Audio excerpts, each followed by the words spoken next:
Spoiler alert, bago natin simulan ng Season 2, o ang continuation ng Season 1 ng My Gift Level 9,999, Unlimited Gacha, balikan muna natin sandali ang mga nangyari sa huling episode ng Season 1, kung saan, hinuli ang Queen, at hinayla ito palapit sa kanya.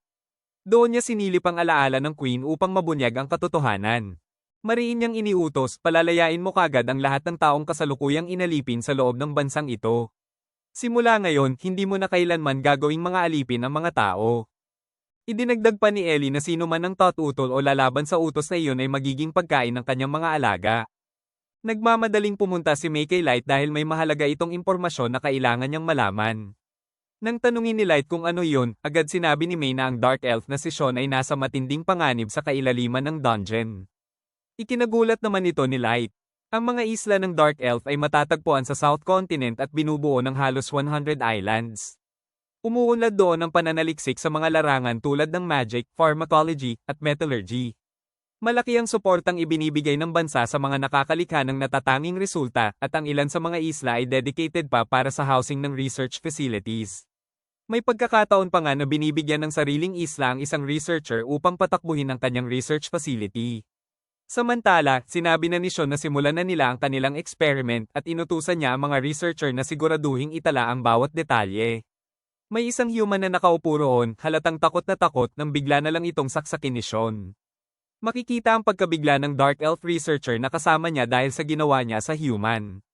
Napansin din ni Sean na tumigil ang kamay ng Dark Elf, kaya tinanong niya kung may problema ba sa magic circles. Nauutal namang sumagot ang researcher na wala namang problema, ngunit nagtataka ito kung may kinalaman ba ang pagsaksak niya sa human.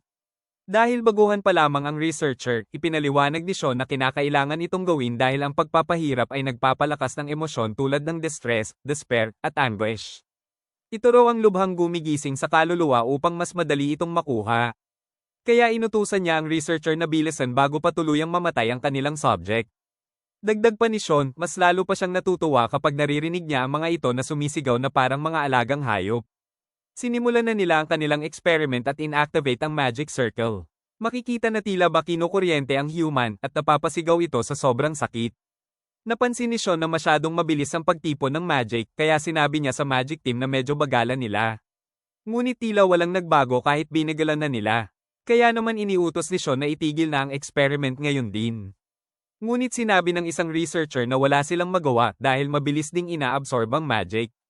Nagtaka si Sean kung ano ang nangyayari dahil tumigil na rin sila sa pag-infuse ng magic sa circle. Kaya napatanong na lamang siya kung saan nanggagaling ang napakalaking quantity ng magic.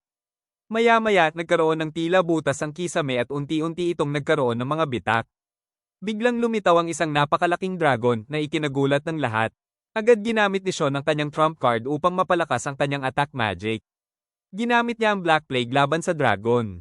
Ngunit sumigaw ang dragon ng napakalakas at maging ang mga kasamahan ni Sean ay nawala ng malay dahil dito.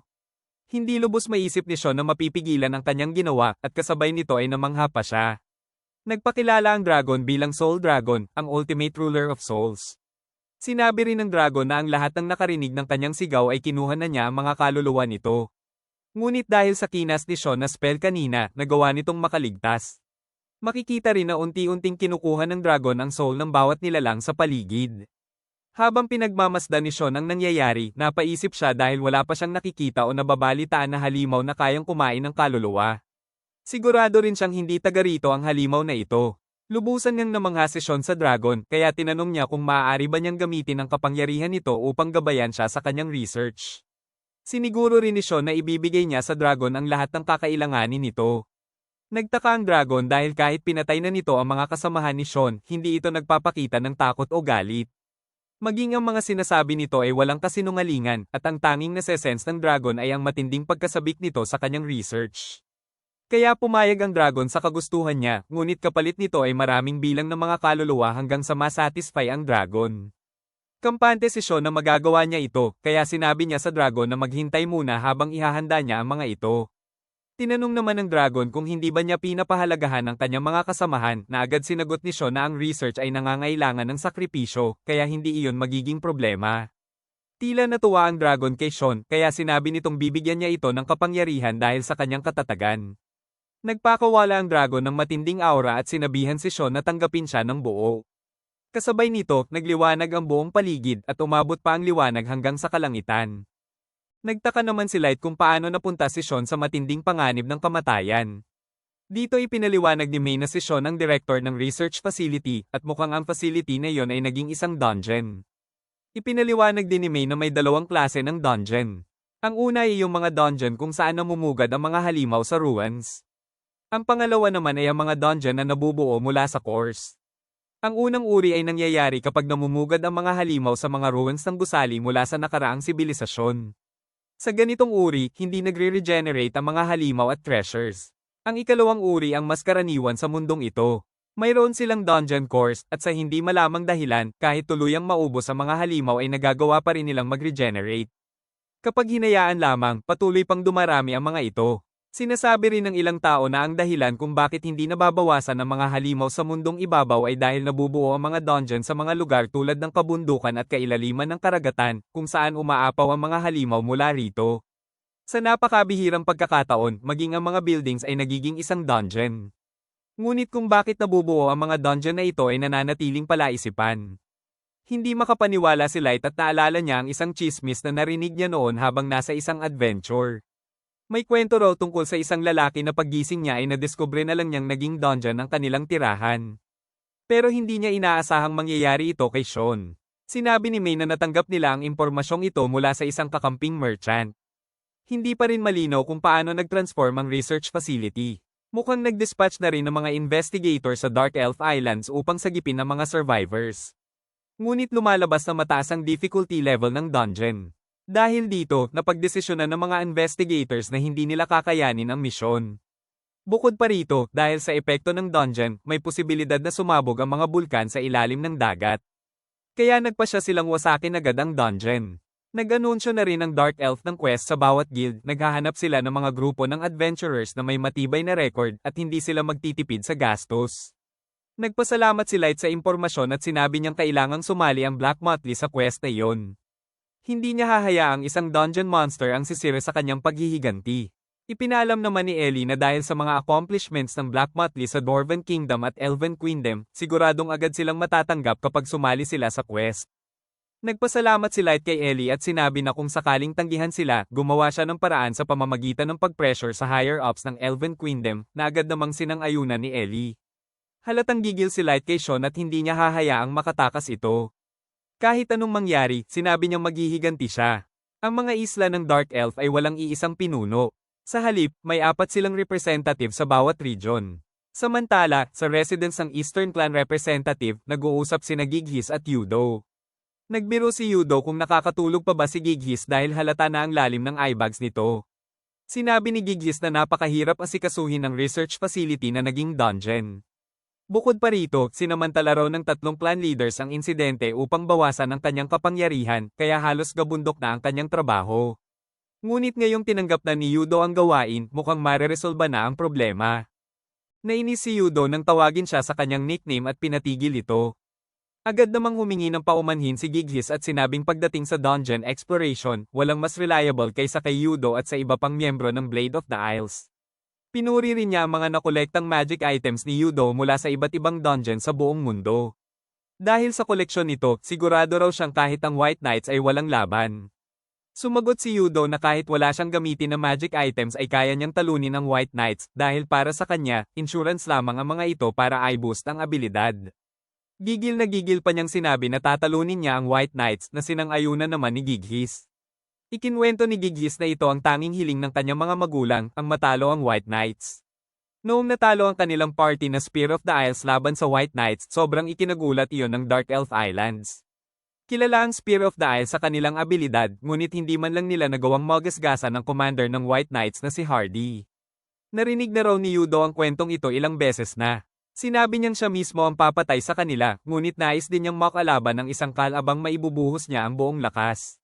Gamaan ang loob ni Gighis at tinanong si Yudo kung narinig na ba nito ang balita tungkol sa nangyari sa Elven Queendom. Ikinwento ni Gighis na may isang human na tinatawag nilang The Witch of the Great Tower na nagtayo ng bagong lupain malapit dito. Nagtaka si Yudo kung hindi ba yon isang human kingdom. Sinagot ni Gighis na isa itong bagong human country na itinatag ng Witch of the Great Tower at ipinahayag nito ang doktrina ng ganap na kalayaan para sa mga tao. Nagtaka si Yudo dahil kilala ang mga elves na may mataas na pride kaya mahirap paniwalaan na magbubukas sila ng diplomatic relation sa bagong lupain. Bagamat hindi pa malinaw ang lahat ng detalye, mukhang totoo ang balita. Naisip ni Yudo na mukhang gifted ang witch na yon dahil kung hindi, hindi siya mapag-uusapan ng iba. Biglang napaisip si Gighis tungkol sa research facility na naging dungeon. Ang layunin ng pananaliksik nito ay agawin ang mga gifts, ang mga bihirang biyaya na tanging sangkatauhan lamang ang tinatamasa mula sa kaluluwa ng humans at ilipat sa ibang tribo. Alam ito ni Yudo, kaya dinadakip niya ang mga humans para sa research. Ngunit hindi niya inaasahan na magiging dungeon ang kanilang laboratorio. Biglang nagtanong si Yudo tungkol sa mga humans na may unique gifts na tinatawag na masters. Tinanong niya si Gighis kung may alam ito tungkol dito. Sumagot si Gighis na wala siyang naririnig tungkol doon. Humingi ng paumanhin si Yudo sa pagtatanong ng kakaibang bagay at nagpaalam na. Habang papaalis, napansin niya ang reaksyon ni Gighis na tila may itinatago. Dahil sa dami ng paglalakbay ni Yudo, narinig niya ang balita tungkol sa mga humans na mas malakas kaysa sa karaniwan. Nagtataka pa rin siya kung ano nga ba ang mga masters na yon. Pagka-uwi ni Yudo, agad siyang sinalubong ng dalawang babae. Sinabi niya sa kanila na maghanda na dahil aalis sila sa loob ng ilang araw. Sinabi rin ni Yudo kina Ira at Ray na may paalis na barko sa loob ng ilang araw papuntang dungeon, kaya kailangan na nilang maghanda para sa biyahe. Sinabihan ni Ray ang kanyang nakatatandang kapatid na si Ira na siya na ang bahala sa listahan ng supplies na kakailanganin nila. Ngunit sinabi ni Ira na tutulong din siya. Sumagot naman si Ray na siya na ang gagawa ng trabaho dahil siya ang mas may kakayahan, at si Ira na lang daw ang magbubuhat ng mga gamit, makikipaglaban, at tutulong kay Yudo. Nagreklamo si Ira dahil sa kanya na lang lagi ipinapasa ang mga ganitong gawain, at inaakusahan pa niyang sinusubukan ni Ray na agawin ang atensyon ni Yudo. Dagdag pa ni Ira, kakayanin ba raw ni Ray na masatisfy si Yudo gayong wala naman daw hugis ang katawan nito. Nainis si Ray at sinabihan ng kanyang ate na dahil malaki naman ang dibdib nito, hihiway na lang niya yon para sa sarili niya. Dito lalong uminit ang tensyon sa pagitan ng magkapatid. Pinatigil sila ni Yudo at sinabing kahit magkapatid sila ay hindi sila magkasundo. Kahit magkaiba ang personality at appearance nila, pareho naman sila ng taste pagdating sa lalaki. Sinabi ni Yudo na magkasundo na sila at magtulungan dahil kailangan nilang ma-fulfill ang request ni Gighis upang magkaroon siya ng utang na loob sa kanila. Dahil dito, natanong ni Ray kung nakakuha ba siya ng impormasyon tungkol sa Masters.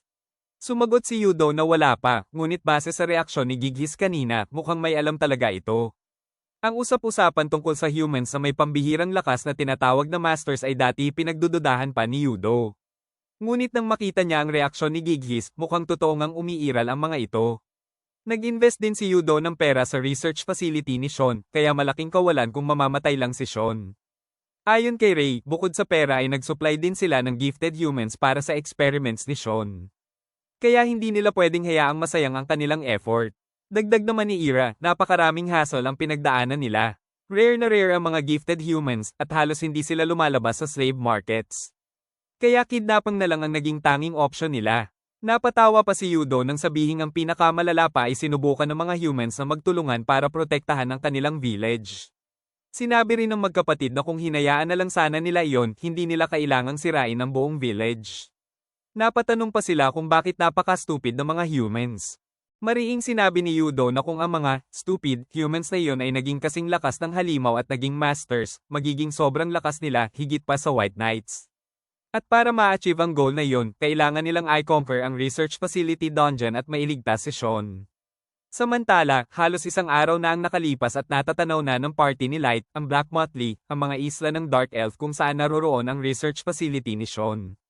Hindi makapaniwala si Light dahil nakuha niya ang islang iyon bilang reward matapos tangkain siyang patayin, at ngayon ay naging dungeon pa ito na naglalagay sa kanyang buhay sa panganib. Sinabi ni Gold na karma na lang iyon ni Sean, at nangako naman si Nemumo na pananatilihin nilang buhay si Sean para kay Light. Ikinwento rin ni Gold na nasa masamang kalagayan ngayon ang Elven Queendom. Matapos nilang palayain ang mga slave humans, wala nang nag-aasikaso ng kanilang lugar. Napuno ng basura ang mga kalsada at nagkalat ang mga daga. Dahil tanging humans ang gumagawa ng trabaho para sa kanila, wala silang sapat na kaalaman upang i-handle ang ganitong mga gawain, kaya naiwan silang hindi handa. Sinabi ni Light na malamang ngayon ay na-realize na nila kung gaano sila umasa sa tulong ng humans para mapanatili ang kanilang lifestyle. Hindi rin niya inasahan na babagsak at masisira ang kanilang guild. Natuwa si Nemumo dahil natanggap ang kanilang party sa quest na ito, lalo na dahil sa recommendation mula sa Doggess Guild ng Dwarven Kingdom.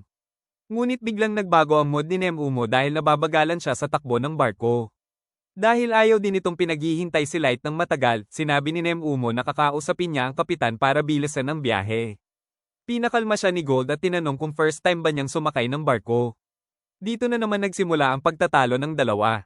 Sinabi ni Light na hindi naman nila kailangang magmadali at mas mabuting harapin ang mga bagay ng kalmado at maayos. Habang nasa biyahe, nagpatuloy ang asara ng dalawa hanggang sa patigilin sila ni Light dahil nakarating na sila. Sinabihan niya ang lahat na maghanda ng bumaba ng barko. Nanlaki ang kanilang mga mata dahil ang bumungad sa kanila ay hindi mukhang research island kundi parang isang tourist resort. Nag-enjoy ka ba sa ating manga recap? If yes, don't forget to hit that like button at mag-subscribe na rin sa ating channel. Malaking tulong po ito para sa aming small content creator at syempre para updated ka rin sa mga susunod nating uploads. Maraming salamat po, arigato gozaimasu.